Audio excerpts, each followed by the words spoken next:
Täna ma näitan süsteemi, mis tõi meie klientidele eelmine aasta üle 1 000 000 euro käibe. Ma näitan samm-sammult, kuidas me seda tegime. See sama süsteem töötas 35 kampaaniale eelmine aasta. Olid mõned muudatused, aga iseenesest muidu põhi oli täpselt samasugune. Ehk siis kõigepealt meil oli koht, kus need päringud võtta ja selleks me kasutasime Facebooki lead generation kampaaniat tavaliselt koos ankeediga, mis oli siis Facebooki sees. Kasutasime tõestatud strateegiat selle jaoks, mis ma olen välja töötanud. Ja eelarve meil oli selline 20-30 euri päev keskmiselt ja käis korraga 5-6 reklaami. Ankeedis sees oli paar kvalifitseerivat küsimust, et meil iga suvaline inimene seda ankeeti ära ei täidaks. Siis kohe, kui päring tuli sisse, me helistasime neile 0-15 minuti jooksul, siis tööpäevadel. Ja kui päring tuli näiteks eelmisel päeval, siis me helistasime neile järgmise päeva hommikul. Siis hästi tähtis siin on kvalifitseerida iga päring ära, sest meil pole mõtet kohtuda ja teha sellist suurt eeltööd kliendiga, kes tegelikult osta ei taha. Ehk siis me küsisime neilt taolisi küsimusi, et millised töid oleks seal vaja teha, kus objekt asub, millal planeerisid töödega alustada, projekti eelarve ja muud sellised analoogsed küsimused, et me saaks rohkem taustainfot, et teha otsus, kas see klient sobitub meie kohtumisele, kohtumisele projektijuhi või siis müügiinimesega või mitte. Kui me ei saanud päringut kätte esimesel korral, siis me helistasime neile samal pärastlõunal tagasi. Kui ei saanud uuesti kätte, helistasime järgmise päeva hommikul ja nii edasi, kuni umbes 4-5 korda. Ja kui me ikka ei saanud neid kätte, siis me saatsime neile lihtsalt SMS, tutvustava SMS-i, kus me põhimõtteliselt siis ütlesime, et näed, põhimõtteliselt helistage meile tagasi, kui see teema on veel päevakohane. Nüüd, kui me saime nad kätte, siis tuligi teha see otsus, et kas nad on kvalifitseeritud või mitte. Kui nad ei ole kvalifitseeritud, siis me suunasime nad e-mailile, ehk siis me saatsime neile telefonil peale või SMS-ile sõnumi koos siis projektijuhi või müügiinimese kontaktinfoga, kuhu siis info saata, et siis teha läbi e-maili pakkumine.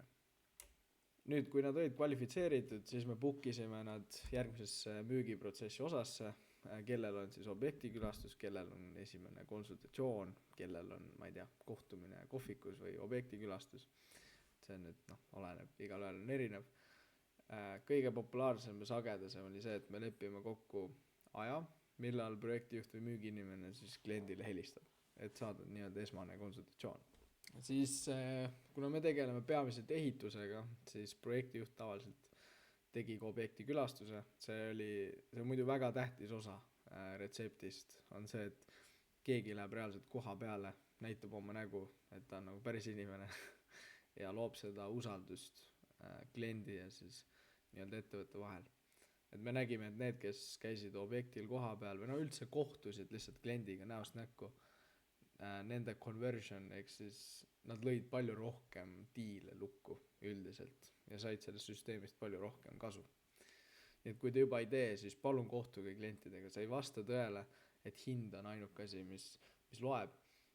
Seal on ka 10 või isegi mitukümmend faktorit veel, kas klient valib sinu või kellegi teise. Siis kui objektikülastus ei tehtud, projektijuht koostas pakkumise, saatis välja. Meie ühed kõige edukamad kliendid tegid ka veel nii, et nad koostasid pakkumise veel sellel samal objektikülastusel koha peal. Ja mis see aitab tegelikult teha on see, et sa saad kohe tagasiside kliendilt, kas see on liiga kallis, kas tööde järjekord on liiga pikk, et üldse saaks võtta selle töö. Kõik sellised asjad saab koha peal kliendiga ära kooskõlastada ja jällegi tõstis müüki märgatavalt. Ma tean, iga nišiga ei saa teha koha peal pakkumist, aga kui saate, siis ma soovitan seda julgelt teha. Kui hinnapakkumine saadeti välja, siis tegelikult tuli ka kinnitus SMS selle kohta ja siis kinnitus, et kas saite selle ilusti kätte, sest me tahame kindlalt, et see klient saaks selle pakkumise kätte, et mitte ei läheks spämmi ja siis selle pärast läheks potentsiaalne diil kaotsi.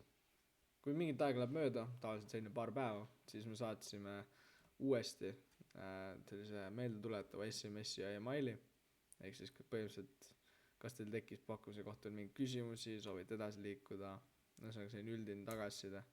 Ja niimoodi see sequence käis umbes nii, et jah, 2 päeva, 7 päeva, 14 päeva. Kui vaadata seda süsteemi terviklikult, siis see tegelikult ei ole mitte midagi väga keerulist. See on tegelikult päris lihtne süsteem, mida teha. Lihtsalt peamine ongi see, et peab olema müügis ja kindlasti kohtuma kliendiga, et need on need põhiasjad ja kindlasti võtma uue päringuga hästi kiirelt ühendust. Need on need 3 põhiasja selle juures. Muidugi ka turundus peab olema hästi tehtud, et päringuid ja liide tuleks kogu aeg sisse. Kui see süsteem tundub lahe ja tahad, et me ehitaks teie jaoks midagi sarnast, siis all oleva lingiga saab minu juurde konsultatsiooni tasuta. Ma selline pool tundi, 45 minutit jagan niisama tasuta nippe, mis teeks teie ettevõtte turundamise paremaks. Tutvustan ka võib-olla enda seda süsteemi, mis tulemusi me oleme teistele teinud.